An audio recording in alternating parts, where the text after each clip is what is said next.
Okay, this is the real thing. Hello, everybody. Wow, this is such a different auditorium than ours. Welcome. My name is Renee Eisenbach, for those of you who haven't met me. I'm a professor of architecture, chair of the Keibel Gallery, and I'm director of the National Center for Smart Growth's new Creative Placemaking Collaborative. I'm also the local host for the National Creative Placemaking Leadership Summit, National Dialogues, Local Impacts, Creative Placemaking and Change, which began today. It is an enormous pleasure to welcome artist Mary Miss to the University of Maryland. Today, Mary will deliver the annual G. Guy Lombardo Jr. Memorial Lecture. This lecture has been supported since 1980 by the Lombardo family, who established a fund for the purpose to honor the memory of their beloved son, Guy, who was a student here and who passed away soon after he graduated. After the lecture, Mary will be joining the National Creative Placemaking Leadership Summit that we're hosting, and there's still some spots for students if folks are interested in attending.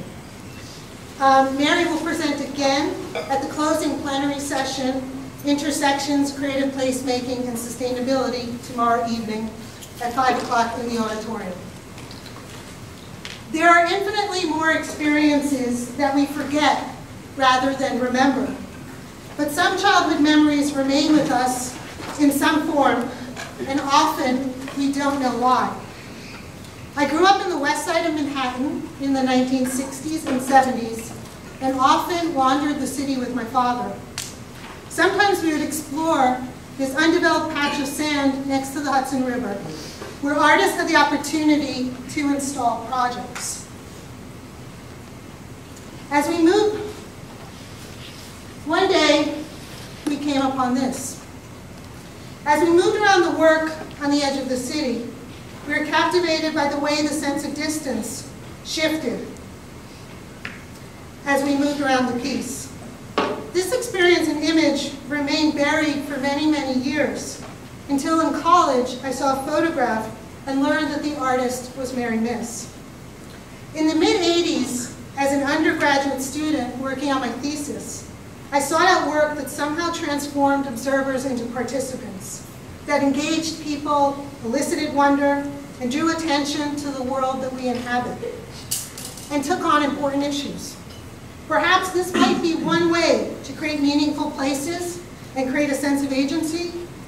Unable to decide between art and architecture, and perhaps a bit of a self-protection mechanism, I was wary of crisp disciplinary boundaries and looked for people operating in and creating space in hybrid overlapping territories. And as a young woman with few females in my discipline and only one female faculty member in the entire school, I sought out women whose work and practice I could emulate. I found a few sheroes to admire, courageous, bold, and intelligent. The art historian Judith Wexler, the artist Katie Kollwitz, the architect Billy Chen, the designer Ruth Adler-Schnee, and the sculptor Mary Miss. When I realized that I was lucky enough to be on the planet at the same time as 4 of the 5, over the years I found the courage and confidence to reach out to them. Find the courage to do the same. You never know where it might lead. I have admired, followed, and been inspired by Mary's work knowingly since I was an undergraduate, and unknowingly when I was a preteen. It is no exaggeration to say that through her work, Mary Miss has shifted the conversation and the practice of artists, architects, and landscape architects, and perhaps most importantly, included the public. At a time when people were beginning to grapple with an increasing sense of alienation from the built environment, while simultaneously challenging both disciplinary and societal limits and categories, Mary left the gallery structure behind. She was one of the very few first artists to do so, and to cite her work in the public realm. This is a practice we now take for granted. No longer supported and framed by the institutions of art, and not interested in making her mark in a conventional way, Mary sought to create works that were both physically and emotionally engaging and shaped the central issues and conversations in our culture. Mary Miss has been redefining how art is integrated into the public realm since the early 1970s. She is interested in how artists can play a more central role in addressing the complex issues of our time, making environmental and social sustainability into tangible experiences is a primary goal. Collaboration has been central to her work, as she has developed projects as diverse as creating a temporary memorial around the perimeter of Ground Zero, marking the predicted flood level of Boulder, Colorado, or revealing the history of the Union Square subway station in New York City. Mrs. work crosses boundaries between landscape architecture, urban design, and graphic communication. Her vision favors site specificity and human perception over traditional concerns of the public monument. Trained as a sculptor, her work creates situations that emphasize the site's history, ecology, and aspects of the environment that often go unnoticed. Throughout her career, Mary Miss has collaborated closely with architects, planners, engineers, ecologists, and public administrators. Through involvement of all citizens through these collaborative initiatives, Miss has realized the potential for artists to help encourage the involvement of all citizens and inspire the personal and political will to create revitalized, sustainable cities. In 2009, she initiated work on City as Living Laboratory, a framework for making issues of sustainability compelling to the public. Miss has won numerous awards, including the 2017 Bedrock of New York Award, the 2011 Design Excellence for the Passage, Staten Island Memorial Green Project, 2001 New York Masterworks Award for the Framing Union Square Project, the Centennial Medal from the American Academy in Rome in 2001, and an honorary doctorate degree from Washington University in 2000. She has been a Guggenheim Fellow, a resident artist at the American Academy in Rome, and a recipient of several New York State Council on the Arts grants and NEA grants. Mrs. work has been shown at the Guggenheim Museum, Contemplating the Void in 2010, the Sculpture Center in 2008, Senior and Shopmaker Gallery, New York in 2006, the Des Moines Art Center in 1996, the Graduate School of Harvard in 1990, the Architectural Association in London in 1987, the Institute of Contemporary Art London in 1982, among other locations. With a nod to Rosalind Krauss, tonight Mary will deliver a talk entitled A Heretic in the Expanded Field, Means of Engagement in the Public Realm. I can think of no better individual to speak during the Creative Placemaking Leadership Summit to our school rather than Mary. Please join me in welcoming Mary Miss.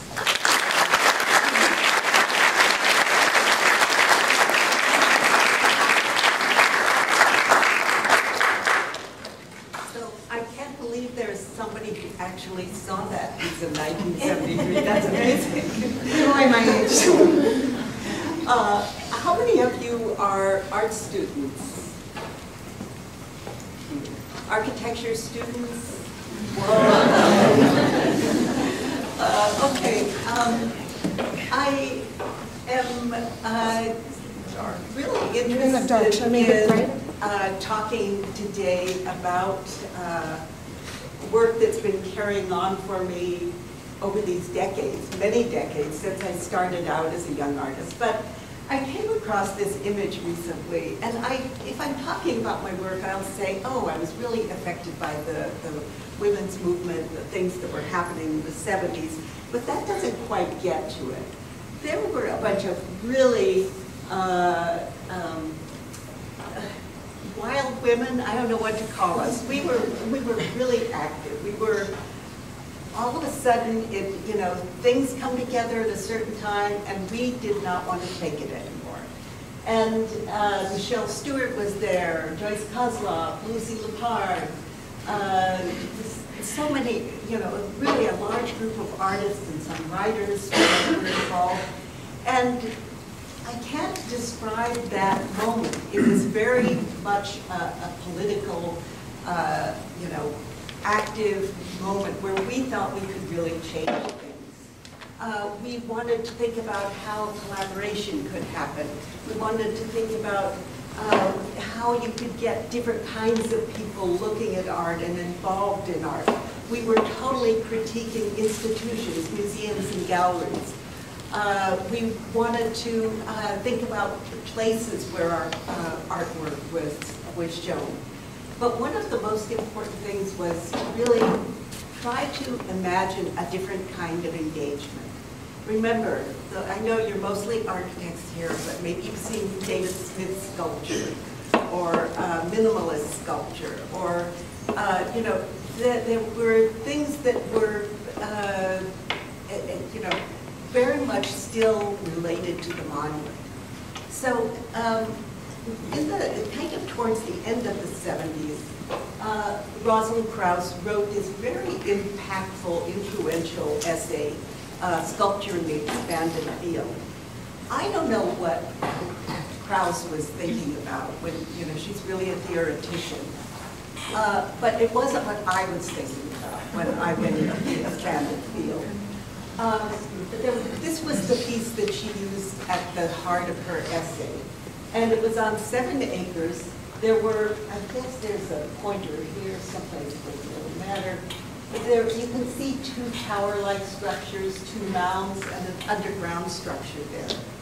And you could walk this 7 acres and kind of put the pieces together yourself.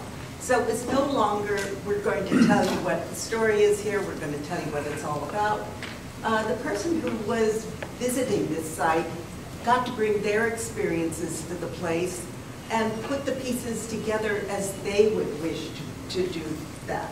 So in some way, I saw this as being a more democratic approach to how you could go about engaging people. These 3 structures, as I said, were 3 different sizes. You might have assumed they were similar.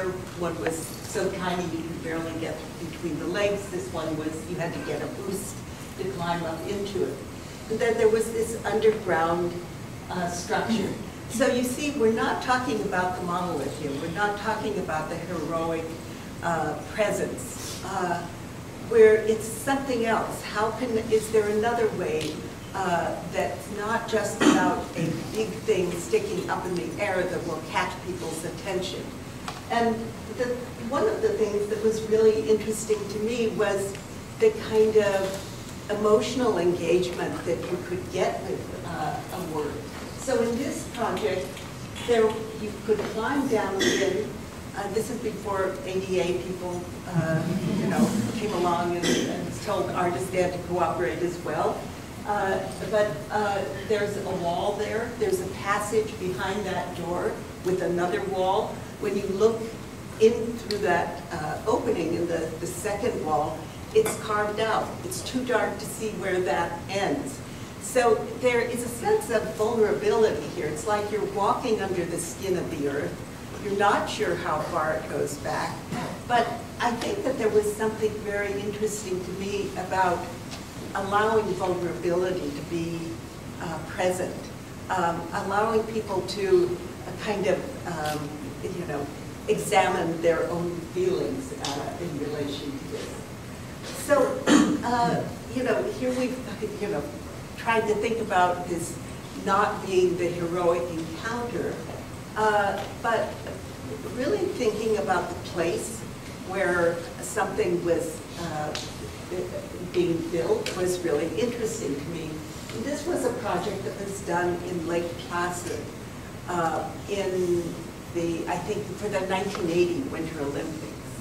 And it was built on a cut through the forests where a pipeline had been put in. And so I wanted to use that physical situation. There was a big V at the top, and then it led to this pathway through the forest. And so, you know, I thought, oh, people coming to the Olympics aren't exactly art, coming for the art experience, but is there a way to almost frame out an image like a picture postcard and make people curious to go beyond that? I kind of wanted to see if I could get that engagement, get them to step off this platform and move into the landscape. But once they did, you can see there's a row of poles that are, like utility poles that separate you from the distance. There are a row of fences, and then you can see in the distance that pathway continues. So besides being kind of looking at different places, from this early stage, I'm really thinking about this relationship between the built and the natural environment, the collision between the built and natural environment. How could that be looked at or investigated? Another situation, that very site where you saw the image that Ronit showed at the beginning, a decade later, I was asked to come and do on the exact same site a project, and it's called the South Cove in Battery Park City. And by this time, that empty field had been filled up. There was, there were buildings, there were roads that had been put in. It was still not completely inhabited, but it's very close to the density of Wall Street. And I thought, how can you get people to the edge of the city? Now, up until just, till this Battery Park City development happened, you couldn't really get to the water's edge. I live in walking distance from this site, and I had been frustrated. I could see the Hudson River out the window of my Tribeca loft, which is now, of course, a different place than it was back in the 70s, but I could see the river, but you couldn't get to it. So it was almost like there was this real desire to kind of give people the benefit of being able to have that access. So this, you can see that the density in the background, now there are all apartments there, but it was, how can you get people to have a chance to smell the water, to hear it, to get their feet wet if the tide is high? And then a third project that's kind of looking at this, how to examine this kind of engagement, not engagement, but collision, usually between the built and natural, was a project in Des Moines, at the Des Moines Arts Center. And this was really, we're talking about quite a bit of time passing between each of these. 1980 Winter Olympics, 1986, something like that with the South Cove. This was started in 1990, but not finished until about 2000. It was a kind of derelict pond on this, in a city park, but on the property of the Des Moines Arts Center. So I ended up working with a science center that was just nearby, the Parks Department, the local garden club, and the Arts Center to look at ways that we could show people in the middle of a city what a wetland was like, and a wetland pond. So there was a place where you could walk between the plants that were growing up around you. There was a place where you could sit up and, watch look at the wildlife, the birds and things. But the kind of place that had that kind of visceral engagement that was so important to me was this place where there's this cut in the water where you can actually sit on the bench, look out at the eye level. So that visceral kind of engagement was the thing that was really compelling to me. But there was a pivot that happened for me about 2001. And that was that I lived just a few blocks from the World Trade Center. And needless to say, for all of us, this was an extremely difficult time. But if you lived 6 blocks away from the site, it was a really difficult time. And so my assistants and I got together after we had finished cleaning my studio and said, we've got to figure out something that we can do as a temporary way of acknowledging what happened there. It's, you know, needless to say, we just felt totally powerless. So it's like you want, when you're in that kind of situation, you want to have the ability to have a way of acting, give yourself some agency. So we did a project called A Wreath for Ground Zero, where we proposed removing the kind of barriers, the police barriers, we call them Jersey barriers in New York that are of concrete, the temporary chain link fencing, and we were going to replace it with a series of like 7-foot long curved elements that would, pipes that are wired together that have sand in the bottom. And the idea was that these would be kind of replacing those sawhorse-like barriers that you find, that we were finding surrounding the site. And about this time, you know, many people were trying to figure out what to do.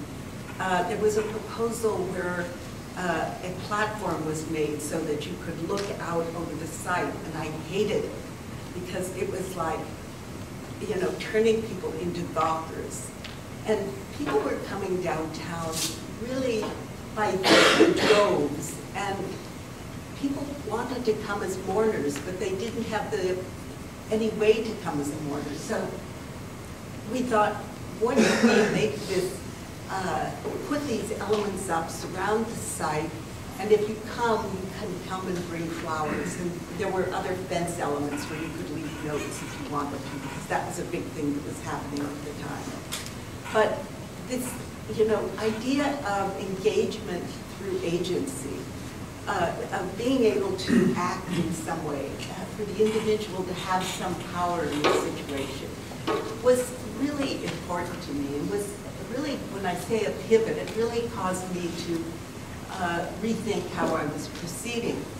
Another major thing about this is I was doing something here that was really important to me, that I felt very strongly about. And up till this time, you know, my friends and I have been talking about the importance of artists, of being able to enter the public realm, of being able to affect, you know, the conversations of the public realm.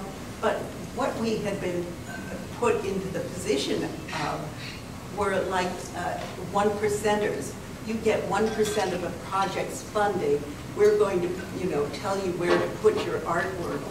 And, you know, it's like you have no control as an artist. Not that you want to have control, but you have no access point that you might have wanted. So the other thing that was really important to me here was how the artist herself or himself could have agency, how they could decide for themselves what they wanted to focus on, what they wanted to work on. And so it really got me thinking, you know, are there ways to do relatively modest projects that can have impact? That happened about 2001, of course, and you know, 6 months after the event. And I worked in the meantime on a really big park in California that was being built on an old airfield. And I started thinking about, okay, let's not presume that everything is going to happen, because I'd had a couple decades of many times the art getting excluded from the budget at the very end. And so in that working on the park, I said, let's start thinking of it as a laboratory where artists can come and test new ideas. So we talked about it as a park, as a living laboratory. And that project didn't move forward. So I spent another couple years, about 2008, spent a year thinking about how this idea of a laboratory could be implemented in terms of a city. I want to bring up language here because I'm a little self-conscious of this phrasing that we have now, city as living laboratory, because I'm going into many communities where people do not want to feel like they are lab rats or that, you know, they're being tested in some way. But I think I chose this title because it's so much a laboratory for me. I'm trying to imagine new ways of engagement, new means of engagement. And I don't think any of us know exactly what's working. So I want to kind of say, let's be willing to test things, to test different ideas. I'm also really critical of the term placemaking because it's implying that any place you go to may not be a place already. I don't think that's the case, you know, whether it's geology, it's microbiology, it's, you know, history, every place. But language is important, but sometimes we do the best we can with terms that we have.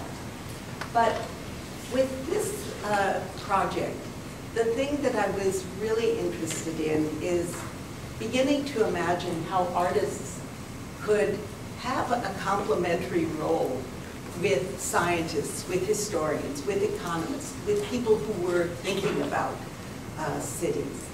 And so collaboration was really an important issue. And I kind of had the idea that I could make this little booklet showing you the steps of how you could do this, and cities would say, I get it, you know, now I understand what a resource artists and architects and visual thinkers are, or people from the arts in general, poets, musicians. So we, you know, we're thinking about how we could get people convinced that you know, this could be in terms of natural systems, of infrastructure, of social programs, that there could be large-scale projects or small-scale projects. And I had a number of things that I was working on in the meantime that I thought could demonstrate how this could work, what this means. So this is the project in Boulder, Colorado. And I lived in Boulder, not in Boulder, in Colorado as a youth, and knew that flash flooding was a big deal. Even though it's the Rocky Mountains, the Boulder's right next to, you don't think of that as an area where flooding occurs, but it's actually one of the highest hazard flood zones in the western United States because the city is at the mouth of the canyon. And it will take only one of the 140 rainstorms that happen every summer, one of those to be at the top of the canyon, and this is the level of flooding that's predicted.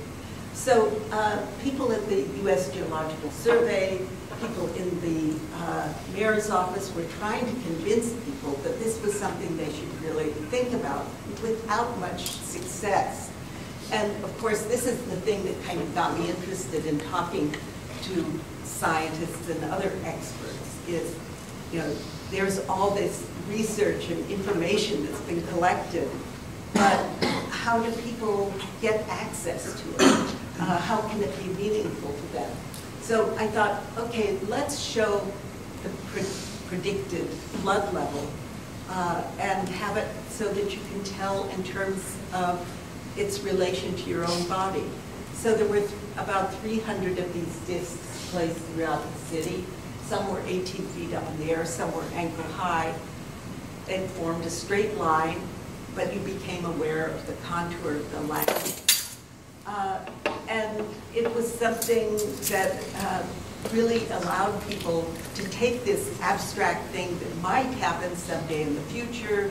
I can't, you know, you can't tell when it might happen. I've got more things to worry about today than what might happen next summer or 10 years from now. This was something that made this a real experience immediately.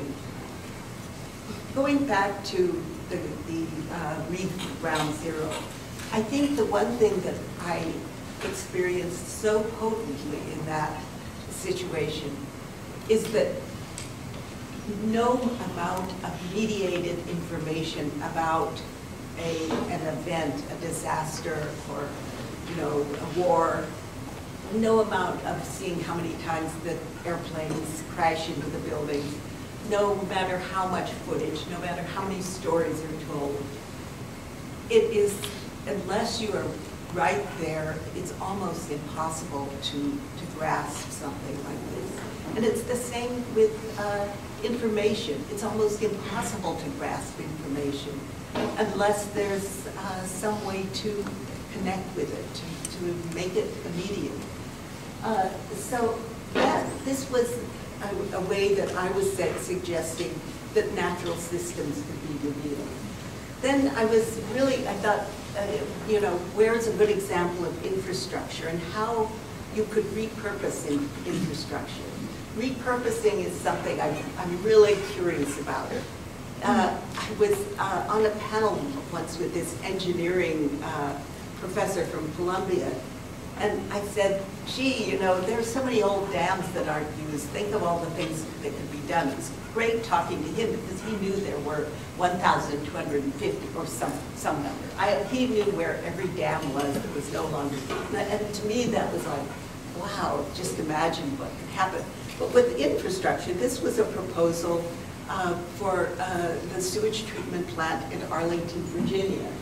And it was just being upgraded. It wasn't going to be like a brand new plant. So I thought, okay, how could you make this plant a place where people could really understand a little bit more about the relationship between what they do in their homes daily and what happens in this plant? I think the neighbors had an idea that some, you know, major project could be done to just make it disappear. But what we were doing is, just to go back where there are the red letters, it's talking about how the solid waste is processed with a number for each step. And the blue numbers are showing the liquid waste and what the processes are that happen there. And then these kiosks in the side, in each of those there would be a brief description of you know, what that step, what's number 4, what happened in number 4 of the process. The shape of this element embedded in the fence is the size and shape of the pipe that brings the effluent to the site. So we were trying to decode this place. There was a big old digester that we were going to have as a starting point for being able to tour the site. A little earlier, I talked about all of the projects that didn't happen, and this was one of them. The engineer's budget was plus or minus 40%, which I always find to be kind of a shocking thing that somebody gets a budget like that. But when they went over 150%, my project was eliminated. But you know, what if people, you know, in all of the plants around the Chesapeake Bay could understand in those water treatment plants what that means in terms of this water that's so close to them. So it didn't seem like a great cost-cutting measure to me. So we've looked at natural systems and infrastructure. And the third thing that I wanted to think about as I put this little demonstration booklet together were kind of social programs that might be addressed by artists. And I was invited to Delhi to do a project and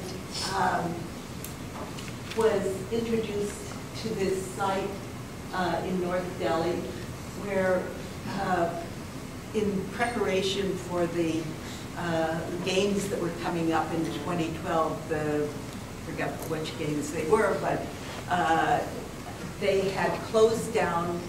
You know, Delhi said we're going to get serious about air pollution. It's got a real pollution problem to this day. But they closed all the factories in this kind of very stable working class community. And the oldest market, one of the oldest vegetable markets in the city was closed down. And it was like this, the community had been decimated. So I looked at this site and I thought, how could we give something back at ground level to the people in this community? A little bit later, I'm going to talk again about that difference between doing things, you know, from the aerial view and doing things down at ground level. So there was a site in the park, an archaeological site. It was just amazing. It's so beautiful, this pavilion you can see in the distance that Rochinard built in the, I think, 17th century. This area that we see now was filled with trash.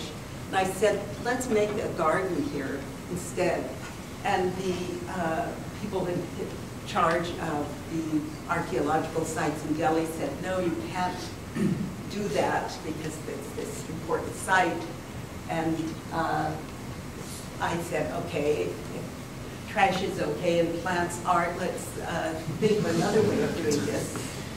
So I was thinking of textiles and rugs and fabrics that are like gardens, and how I could take the pattern of a garden and lay it out. And so in the center of each of these elements that, as you walk through this site, there was the name of an Ayurvedic plant, a medicinal plant, that could be useful, and what it could be used for. And this was a temporary project for, I think, 3 months.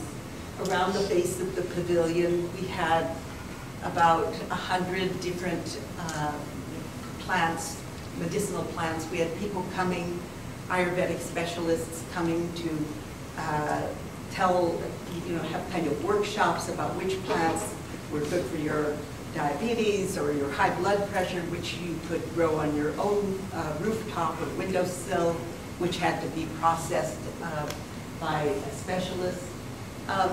But it was, again, really a kind of repurposing. There are fragments of archaeological stuff all over Delhi, and they're kind of disappearing. People come to take the stones to build their house, the wall or something, or they become trash heaps. And, if I lived in Delhi, I would pursue this of trying to find ways to bring these sites to life again in a different way. So again, just kind of trying to explore means of engagement. As I was working over the years, I really started thinking about, obviously the idea of the object got left behind a long time ago, and that integration into context got to be so important for me. So it kind of made sense to make this move from not just a site to a city. And in Indianapolis, I was invited to do a project, and I decided to look at the main river that supplies 70% of the drinking water in Indianapolis. So I said, okay, what if we looked at a 6-mile stretch of that river and tried to decode the different parts of that river? And I had the idea of having a mirror with a marker on the thing I wanted people to look at, so that you could align the, kind of mark on the mirror with the point in the landscape that you wanted to have noticed. There was a dial-up number then where you could listen to somebody tell you what was happening there. So this is something that I keep grappling with. How do you kind of reveal and decode sites that we walk through every day? My idea of a really good time is walking a site with somebody who's an expert on something about that site, whether it's the bugs, the geology, the history of the community that's lived there. And so as I was doing this work in Indianapolis, I kept thinking, what if anybody who came along could hear those things that I've been lucky enough to hear? And so that's where we came up with this idea of the dial-up, where you just listen. There's a problem here. How many of you would dial up if you saw a number? Nobody. Come on. Would one of you dial up if you saw a number? I see 2 hands. Okay. But you see where the problem is here. We're trying to figure out, how do you engage people with these issues? So one other thing that we did is we got a grant from NOAA, and we did this amazing app that allowed you to see how water flowed any place in the city of Indianapolis to the White River. So if the line was purple, it was going through a pipe. If it was green, it was an open stream. You know, I couldn't believe that that information was available in the city and that they were willing to let it out and be public. New York City would never do that for you. But you could also click on the question marks and find out what was polluting that particular waterway that went to the river. You could also click on another button and find out what that flow would be like, which might be entirely different if it was a 100-year flood or if it was a larger flood. So working with this engineering firm, we really tried to bring home this idea of the river starting at your front door, trying to connect people with that waterway. How many people do you think used our app? Probably about the same number who raised your hands here. It was an amazing device. But how do you get people to use something like this? So we see our failures, and that's why I talked about a laboratory. Not everything works out the way that you hope that it will. So, and the other thing we did during this is we had a series of events. We had dances, we had panel discussions. There was a parade in a local neighborhood where people made their own little floats. So we're trying to, you know, kind of figure out like additional ways of getting people involved. But the thing that I really hoped most strongly about this project is that it could be catalytic, that it could get the city to be interested in their waterways, because that 70%, that river that supplies 70% of the water to the city is horribly polluted and has to go through all kinds of treatment processes to be potable. And in the summers, it smells terrible because of the blue-green algae infections that often happen. Okay, so guess what? We had some failures, people didn't use our app, but it led to something else in the city, an organization formed called Reconnecting with Our Waterways. One of our partners at Butler University said, let's apply for a National Science Foundation grant and receive a grant to do a project.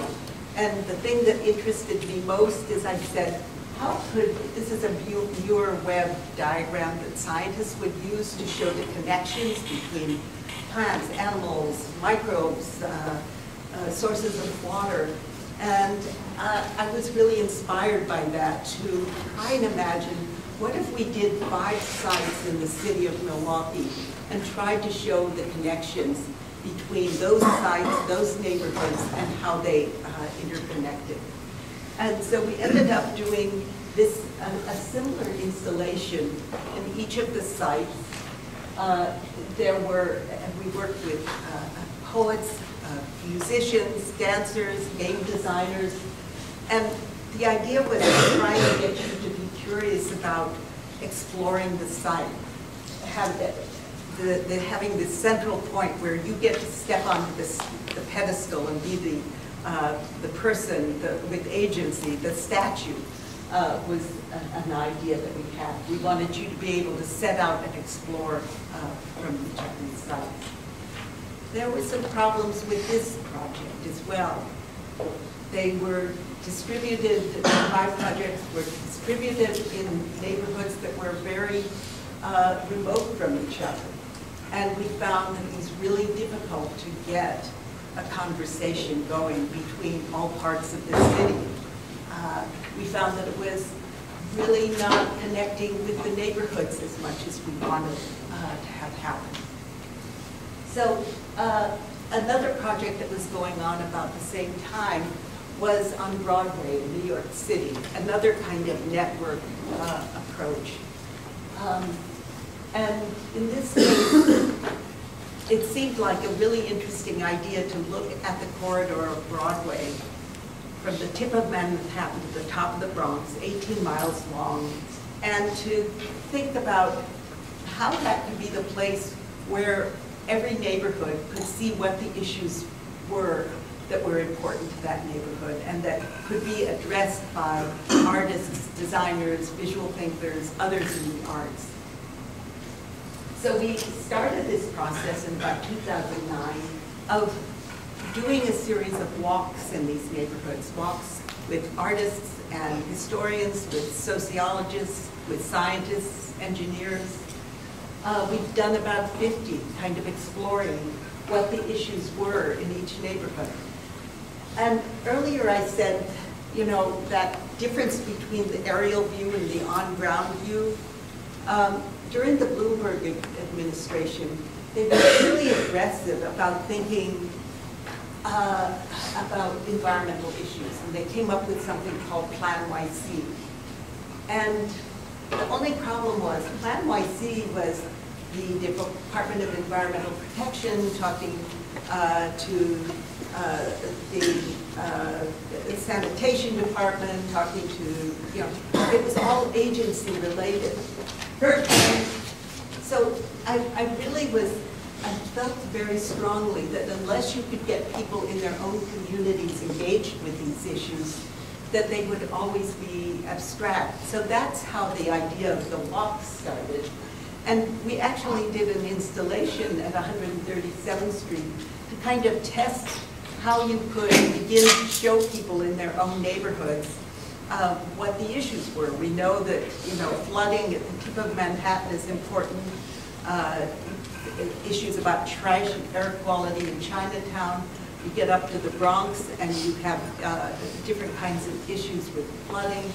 So we came up with this idea again of trying to give people a way to decode the city. So that was like one project to think of. And we started going through the process of having our walks, doing workshops with community members, and then finally, you know, asking the artists that we had involved to do proposals. And so in New York City, one of the most important projects that has emerged from working with the community is looking at a buried stream in New York City. So coming from Van Cortlandt Park, there used to be, you can see that green line, which more or less shows how Tibbetts Brook used to run through this area. Now, what we would like to do is imagine how that stream could be taken out of a sewer pipe and put down the old CSX tracks to do kind of a linear park in this neighborhood that's really challenged for green space, for it's challenged with the flooding that happens constantly because there's too much water in the sewer pipe and it's causing some of the worst contamination in the Harlem River because of the, you know, during a rainstorm, all this water can't be processed and it ends up putting raw sewage into the streets, into people's basements, and into the Harlem River. So it's like trying to imagine how you could get people to begin thinking about this. So instead of saying, okay, we're ready to come up with the $20 million or to try and getting the city to immediately do that, we said, how can we have artists do a series of projects that could begin to get the neighborhood really involved in this and be able to go to their elected officials and say, we really want this to happen. So this is an artist named Bob Brain, who's come out we've been having a series of events, and Bob shows up each time, paints people's, the old stream on people's necks, chests, arms, backs, wherever they want to have it painted, over and over again. He's done about 50 of these temporary tattoos on people. And believe me, there's a really big line every time he shows up. People are really anxious to go. I actually got the temporary one that's the, you know, rub on, and this is temporary too, but the plastic one. mine lasted about 4 weeks as opposed to this one, which washes off very quickly. But it really, it makes the connection between your own circulatory system and the circulation of water and this thing that maintains life in a community. Another project that's happened at the same time, Slow Architects came up with this float that is kind of like a demonstration of how a wetland works with the plastic standing in for water. So we'll keep doing these projects and, agitating for the change that we hope can happen in the neighborhood. So as you can see, I've kind of gone from that being, the heretic, kind of imagining change, that we could change the world, which we absolutely felt we could, to thinking, okay, how do I, as an artist, step out into the city? But the thing that's become more and more important to me is to think about, there are so many issues in the city. It's not just Mary Miss and City is Living Lab taking this on. How can you have a constellation of artists? How can we begin to see artists as a resource within the community? So one of the things that I was lucky enough to get to do last year was work with the Department of Design and Construction and try to come up with a plan for them for how projects initiated by artists could happen in the city. And of course, you heard me talk about how important it was to do the Wreath for Ground Zero project. I wanted to say, look, let artists go to things that they really want to work on. Let them, if they want to work in their own communities, give them a pathway for that to happen. In New York City and many cities, there is only the percent for art, and it only happens with a few capital projects. So I said, listen, Department of Design and Construction, what if you had artists working on many of the capital projects? Some projects that are so small. So for the Department of Design and Construction, better known as DDC, a $3 million project to put a new pipe in the ground is just a modest throwaway project. It totally disrupts a neighborhood. It's, how could people begin to appreciate what they have with those pipes? What about letting people know about that delivery system that's supporting their lives? How can you get people interested in and involved in these issues?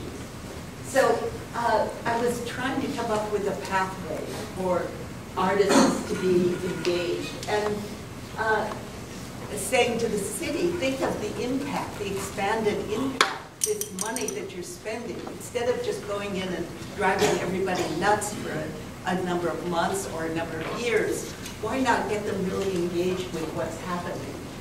And for the artists, it gives them a chance to have impact on the city.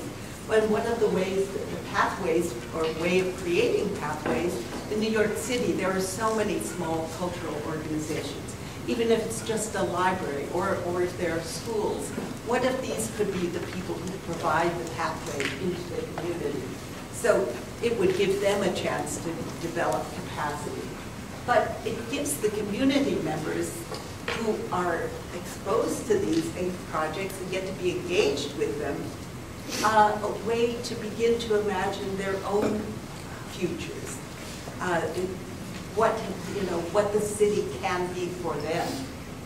I have my colleague that I work with here, I'm lucky enough to have him here today, Adrian Cerezo, who is in white in the corner and he's waving his hat. And, Adrian's a social ecologist, and it's really been interesting to work with Adrian and talk with him. He just added a few deciphering words to this diagram that he had done. I've learned so much from talking with Adrian, but one of the points that he makes as we try and get people to engage with the pressing issues of our times these issues are so complex that it's about equity, it's about health, it's about education, it's about so many things. How do people, how do normal people in normal neighborhoods have the time to take things, take these issues on?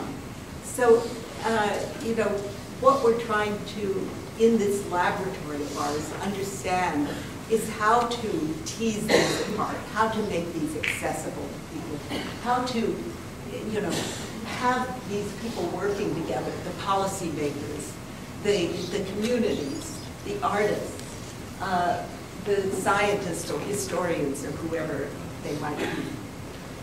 So it's also saying that if we take on environmental issues, we're also taking on health, we're also taking on education. All of these things are so interlocked. So I'm really kind of grateful of this collaboration that we've been able to have over the years.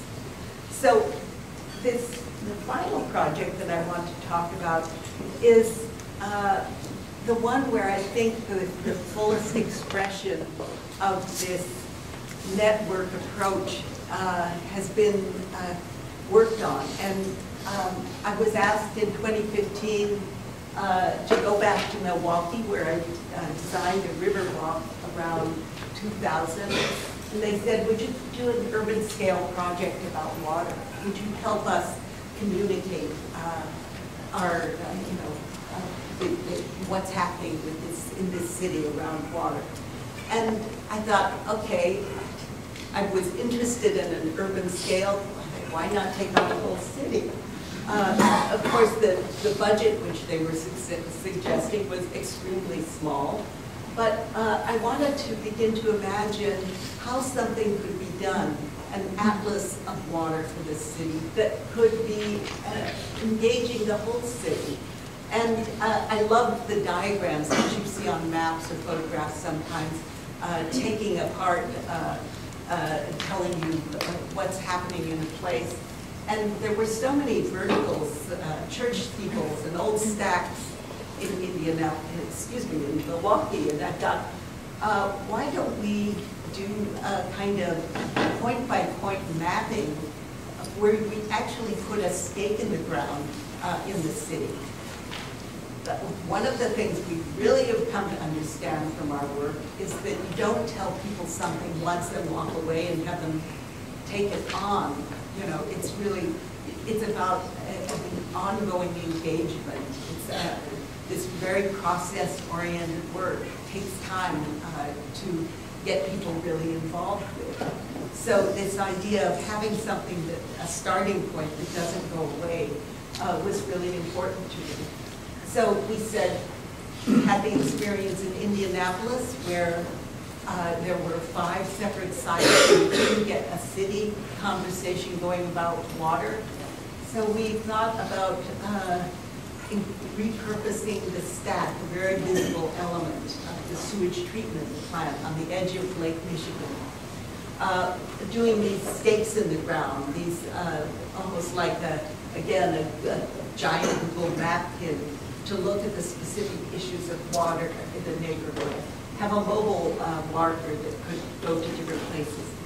Think about how to do a digital application that's as compelling as Pokemon. I'm afraid we don't have the $200 million or whatever it took to develop Pokemon, but how can we have an app where content can be collected that will be meaningful to people in their own neighborhood? And then how do we keep the community engaged over a period of time? So the 3 rivers of Milwaukee come together in the Inner Harbor. At that point is this sewage treatment plant. And the repurposing of the stack that we talked about would consist of a moving light that's blue on the stack. It also lights the vapor coming out of the stack. And the night before a rain, it would turn red. That's to kind of have this call and response of letting people know that it's going to rain and not to use bathtubs and dishwashers and things that are big uses of water that will overwhelm the plant and cause flooding, not flooding, but cause sewage to go into Lake Michigan. So this past year, we've been testing our idea about this engagement that's a durable engagement. And we've been working with two communities, one along the Connecticut River and the other a middle school, the Acosta Middle School. And so what we did is have walks with artists and scientists on several different occasions within the neighborhoods. And then here we are at the Acosta School with the two teachers who were especially working with us, the art teacher and the science teacher. And it got the students together to, talk about what the most important points were that they felt about the walks that we had led. Now remember, up in the Bronx, we talked about the Tibbetts Brook and trying to daylight that brook. That really came out of the workshop. It's not like we went to the community and said, we know that this is what you should do. They're the ones who told us. So what we were finding out from the teachers in particular was how they could imagine continuing to engage their students year after year. That was such an important issue. The other thing is, I talked about a constellation of practice. One of the things that with every one of these stakes in the ground that we're imagining as part of watermarks, there would be another artist who would do a project to help the community understand whatever issue was most important in that community. So after working with the Acosta School, we had several artists who submitted proposals. We presented those artists to the teachers and students and community, and they selected the one that they wanted to work with. The students did their own drawings related to the things that had been talked about. We collected stories. These are mostly Latino kids. Their parents and grandparents come from all over the Western Hemisphere. And we collected stories, many of them from their parents' home city or home country about water. And have those on temporary app is now a website, but in the meantime, we're collecting that information there. So at the end of this process, we had the stories, the images, videos of the walks, all collected together for these kids to continue to have access to, and that the teachers can continue to add to over a period of time. The kids chose the letter that they wanted for their school. This was the first place that we're installing a marker. They said, A, we want A. Well, first of all, we put all the letters of the alphabet up. And there were a few X, Y's, and Z's, but most of the kids were choosing A. They wanted it for agua, they wanted it for their name of their school, Acosta, for excellence academically. So this is this first letter of this process that is to be installed in the next couple of weeks, we hope. So it's quite a path from that group of kind of cantankerous young women who started out in the 70s trying to change things. I'd say that the thing that stayed with me from that early period most strongly is this total conviction and passion that change is possible, that one can, through their own actions, affect the world, make new pathways through it. And the other thing is this total curiosity I have about how you engage people with place, with the world around them, engage them and get them to be participants in reshaping it. I'd love to imagine how I could get you guys to be participants in this. You know, with young people who are just starting out, the thing, if if I come to an architecture school, I just always get nervous about you all going and sitting in an office and you're young and you have to work really long hours and you're designing the doorknobs and studying all these really interesting things that, before you got there. So I just want to say that I think each of you do the doorknobs, earn the money, but keep doing some other things. So true. Thank you.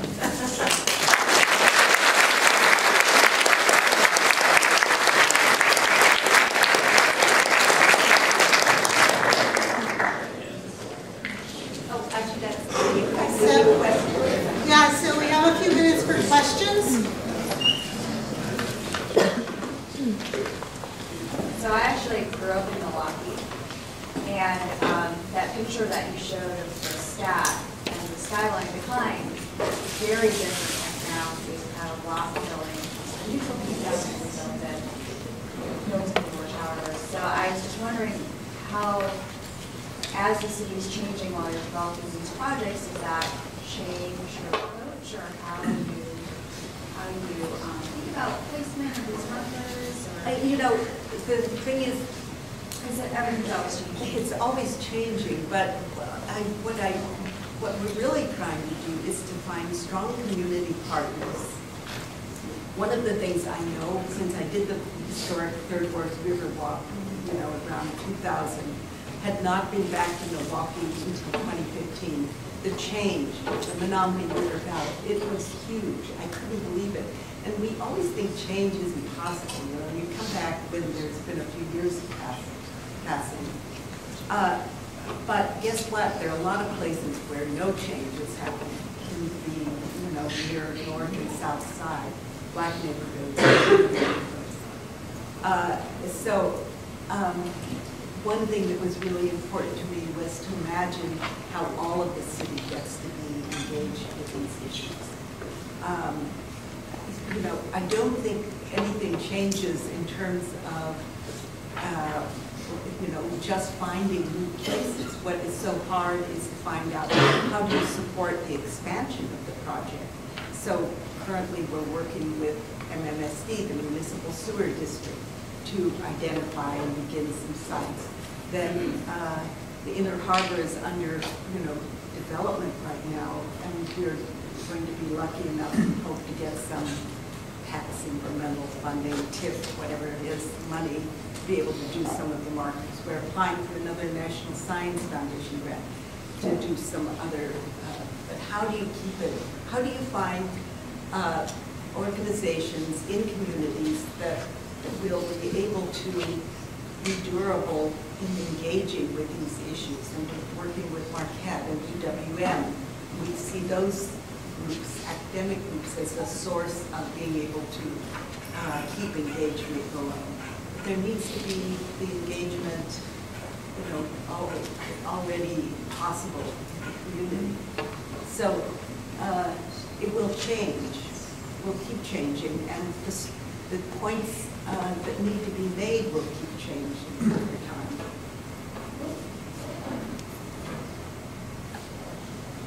When you were working on that Indianapolis project with the river, the drinking water, one of the installations had like a marker, and then there was like a wide-angle mirror that you have to look at to find the marker. How did you think of that? What was the thought process coming to adding a mirror instead of just having a marker?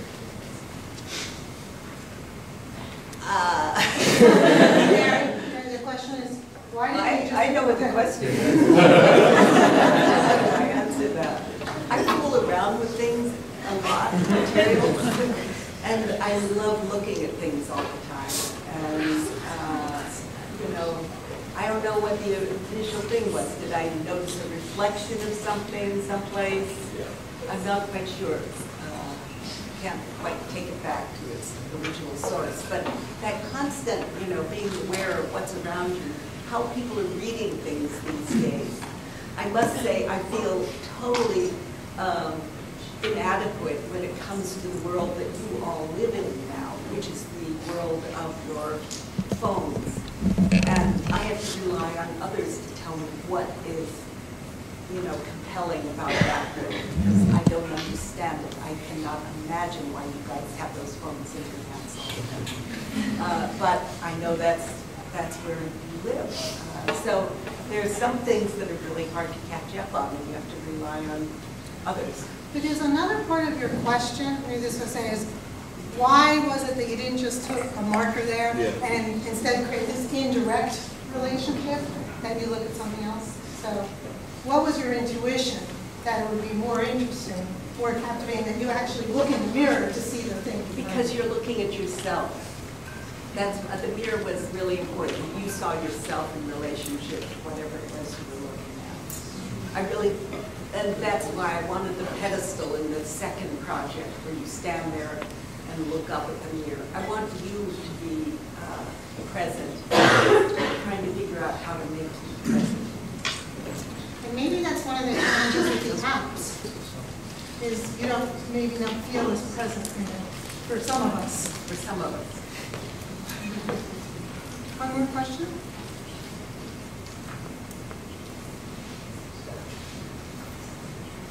Well, thank you. I think you gave us all a very good deal.